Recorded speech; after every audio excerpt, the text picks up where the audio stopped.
नमस्कार दोस्तों, मैं सौरभ एक्सेल की वीडियो में आपका स्वागत करता हूं। इस वीडियो में आपको मैं फॉर्मेट सेल्स नंबर के बारे में बताऊंगा। तो चलते हैं अपनी एक्सेल शीट पर, वहां से करके देखते हैं। तो ये मेरी एक्सेल शीट है, यहाँ पर मैं आपको फॉर्मेट सेल्स नंबर के बारे में बताऊंगा। आप देखेंगे यहाँ पर अपने रिविन पर, होम पर, यहाँ पर ऑप्शन आता है आपका फॉर्मेट सेल्स नंबर। यहाँ पर कुछ ऑप्शन आ रहे हैं, इन सभी ऑप्शन के बारे में हम बात करेंगे। तो यहाँ पर देखेंगे, यहाँ पर मैंने फर्स्ट कॉलम में नाम दे रखा है, सेकेंड कॉलम में मैंने यहाँ पर सैलरी दूंगा, थर्ड कॉलम में मैं उसका अलाउंस दूंगा। तो यहाँ पर HRA 5%, TA 6% और DA 45%। ओके, और यहाँ पर मैं देता हूँ नेट सैलरी। ओके, थोड़ा सा मैं इसको सही कर लेता हूँ, आप सही कर सकते हैं इस प्रकार से। यहाँ पर भी थोड़ा बड़ा कर लेता हूँ। अब यहाँ पर नेम पे मैं कुछ बंदों के नाम लिखता हूँ, जैसे कि यहाँ पर लिख दिया मैंने PRAVEEN प्रवीण, RAHUL राहुल, गौरव, गोपाल और रोहित। ओके, यहाँ पर मैंने सैलरी लिख दी उनकी 12,000, यहाँ पर लिख दिया 15,000, यहाँ पर 14,000, यहाँ पर 10,000 और 18,000। ओके, अब यहाँ पर मैं जो उसका HRA है उसकी सैलरी में से यहाँ पर निकालूंगा, तो आप उसके लिए आप इक्वल लगाएंगे और जो सैलरी के सेल को लेंगे जो E7 है, आप डायरेक्ट कर सकते हैं, नहीं तो आप जो हमारा फॉर्मूला होता है उससे भी कर सकते हैं। इसके बाद आप यहाँ पर इंटू करेंगे 5 से और डिवाइड 100 से, तो ये हमारा फॉर्मूला होता है। तो यहाँ पर 600 निकल के आया है। इसी प्रकार से आप यहाँ पर भी निकाल सकते हैं। इस बार मैं थोड़ा शॉर्ट तरीके से निकालूंगा। आप क्या करेंगे, आप इक्वल लगाएंगे, अपनी सैलरी को लेंगे, यहाँ पर आप इंटू करेंगे उसके बाद, और यहाँ पर 6% दे रखा है तो आप 6% लिखेंगे, 6 और परसेंट का साइन लगाएंगे, आप इंटर मारेंगे तो आपको डायरेक्ट निकाल के दे देगा। इस प्रकार से आप DA भी निकाल सकते हैं। तो मैं इक्वल लगाऊंगा, सैलरी को लूँगा, इंटू करूँगा उसका, और यहाँ पर 45% दे दिया, तो ये निकल आया। अब आप सभी का निकालना चाहते हैं तो आप सिंपल है, आप तीनों को सेलेक्ट कीजिएगा और इसको आप ऑटोफिल कर सकते हैं। तो यहाँ ऑटोफिल किया तो यहाँ पर सभी का निकल के आ गया। आप नेट सैलरी निकालनी है तो आप यहाँ पर इक्वल लगाएंगे और सम कर देंगे। तो मैंने सम किया यहाँ पर और मैंने सभी सेलों को यहाँ पर सम करके दे दिया। सम हो गया ना। अब आप यहाँ पर देखेंगे, यहाँ पर मैंने इसको भी सम कर दिया है। ओके, अब हम सीखते हैं फॉर्मेट सेल्स नंबर।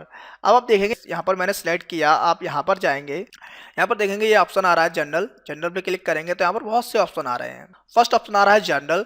जनरल क्या करता है, जनरल पे आप देखेंगे तो जनरल पे हमारा अल्फ़ाबेट होता है हमारा, या फिर हमारा न्यूमेरिकल वैल्यू होती है, वो हमारी शो होगी। अगर आप नंबर क्लिक कर देंगे तो आप देखेंगे यहाँ पर चेंज हो जाता है। आप नंबर क्लिक करते ही आपका ये नंबर पॉइंट में दिखाने लगा ना।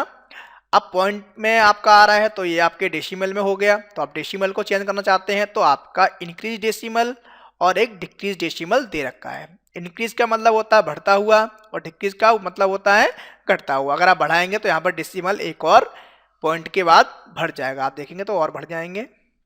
और अगर आपको कम करने हैं तो यहाँ से आप इसे डिक्रीज कर सकते हैं।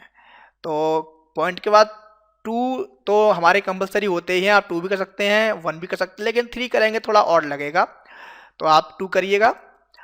आप यहाँ पर और देखेंगे तो यहाँ पर और भी चीज़ें आ रही हैं, करेंसी आ रही है। अगर आप रुपए में देखना चाहते हैं तो करेंसी पे क्लिक करेंगे तो यहाँ पर करेंसी में दे रखा है। यहाँ पर थोड़ा बड़ा करता हूँ तो आपको सही से दिखाई देगा। तो यहाँ पर रेट्स में हमें दिखा रहा है, ठीक है।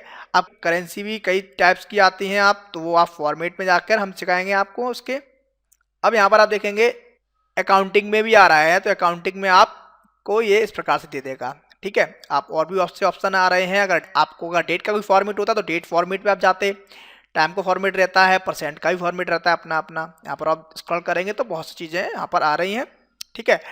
अब यहाँ पर आप देखेंगे यहाँ पर भी कुछ लैंग्वेज आ रही हैं, जैसे कि अभी देखेंगे आप यहाँ पर रेट लिखा हुआ है। अगर आप यहाँ पर US कर देते हैं तो यहाँ पर डॉलर आ गया, आ गया ना। अब हमारा जो भी कीबोर्ड है वो यूएस का बन गया, यूएस में डॉलर चलता है तो यहाँ पर यूएस हो गया। अब अगर आप इंडिया का रखना चाहते हैं तो रेट्स इंग्लिश इंडिया आ रहा है, यहाँ पे क्लिक करेंगे तो रेट्स हो जाएगा।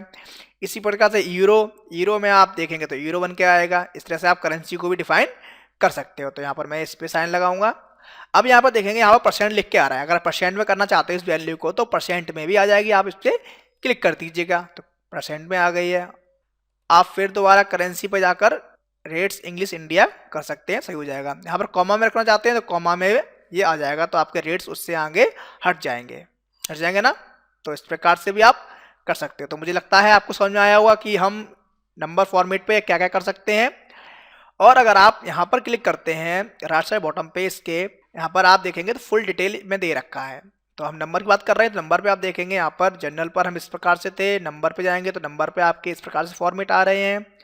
करेंसी पे जाएं तो करेंसी पर भी, अकाउंटिंग में भी, डेट पे जाएंगे तो डेट में कई फॉर्मेट आ रहे हैं। आप कौन सा डेट लेना चाहते हैं वो यहाँ से आप डिसाइड कर सकते हैं, ठीक है। उसी प्रकार टाइम पे, टाइम का भी फॉर्मेट आ रहा है यहाँ पर, तो टाइम में भी आप देख सकते हैं किस किस टाइम से में आप देखना चाहते हैं। कहीं पर सेकंड पहले दे रखा होगा, कहीं पर मिनट पहले दे रखा होगा, तो वो आप यहाँ पे कर सकते हैं। परसेंट में भी आप कितने डेसिमल लेना चाहते हैं उस पॉइंट के बाद वो आप यहाँ पर दे सकते हैं, ठीक है। तो वो सब आप यहाँ पर जाकर भी सीख सकते हैं। तो मुझे लगता होगा ये वीडियो आपको समझ में आई होगी। अगर हमारी और वीडियो देखनी है तो हमारे YouTube चैनल www.youtube.com/learnmywatch पे जाकर देख सकते हैं। तो मिलते हैं नई वीडियो में जिसमें मैं आपको कुछ और फंक्शन के बारे में बताऊंगा। तब तक के लिए धन्यवाद।